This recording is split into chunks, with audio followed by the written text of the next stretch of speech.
جی 4 شادیوں سے متعلق تھوڑی سی وضاحت دینی تھی کہ 4 شادیوں کو لے کر علماء پر بہت تنقید ہوتی ہے۔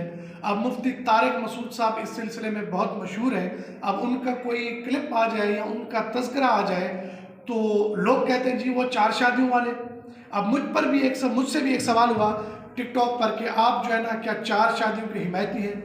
بھائی 4 شادیوں کا ہر مسلمان حمایتی ہے، اور یہ اللہ کا حکم ہے۔ قرآن پاک میں اللہ پاک فرماتے ہیں کہ تم جو ہے نا نکاح کرو اپنی پسند کی خواتین سے، 1 سے 2 سے 3 سے 4 سے۔ تو علماء جو اس پر زور دیتے ہیں، بالخصوص مفتی طارق مسعود صاحب یا اور علماء ہیں، ان کا مدعا یہ ہے کہ جو عورتیں طلاق یافتہ بیٹھی ہوئی ہیں ان سے رشتہ کرنے پر کوئی آمادہ ہو جائے، جو بیوہ بیٹھی ہوئی ہیں جن کے شوہر اس دنیا سے گزر گئے ان کے جو ہے نا رشتے ہو جائیں۔ تو 4 شادیاں تو اللہ کا حکم ہے، یہ تو پھر خواتین کو چاہیے کہ وہ جس طرح اللہ پاک کے باقی احکام کو فالو کرتی ہیں، اللہ پاک کے باقی احکام کو مانتی ہیں، بڑے دل کا مظاہرہ کریں اور جو ہے نا اپنے گھر والے کو دوسری تیسری شادی کی اجازت دیں، تاکہ یہ جو ہے نا جو طلاق یافتہ اور بیوہ عورتیں ہیں ان کے لیے آسانی ہو جائے۔ اب ایک طلاق یافتہ عورت ہوتی ہے یا بیوہ عورت ہوتی ہے، اس کے 3-4 بچے ہوتے ہیں، اب ساری زندگی اس کے لیے مسئلہ ہی مسئلہ ہے، کہاں سے کمائے، بچوں کو کہاں سے تعلیم دلوائے، پرورش کرائے۔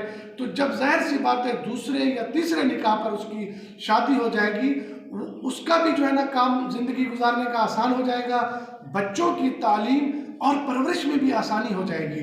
دیکھیں بہت سارے آج رشتوں کے مسائل ہیں، مردوں کے علیحدہ ہیں، عورتوں کے علیحدہ ہیں، علماء سے وظائف پوچھے جاتے ہیں۔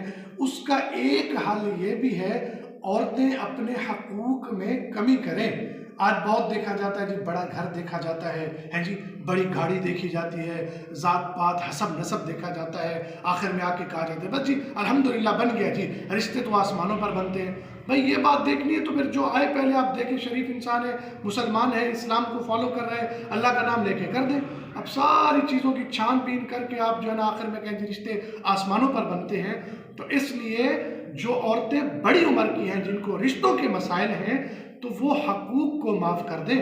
لازمی نہیں گاڑی دیکھیں، بنگلہ دیکھیں، اعلیٰ خاندان، حسب نسب دیکھیں، ان چیزوں کو جو ہے نا اپنے حقوق میں کمی لائیں، اور یہ ہے کہ اللہ سے مانگیں۔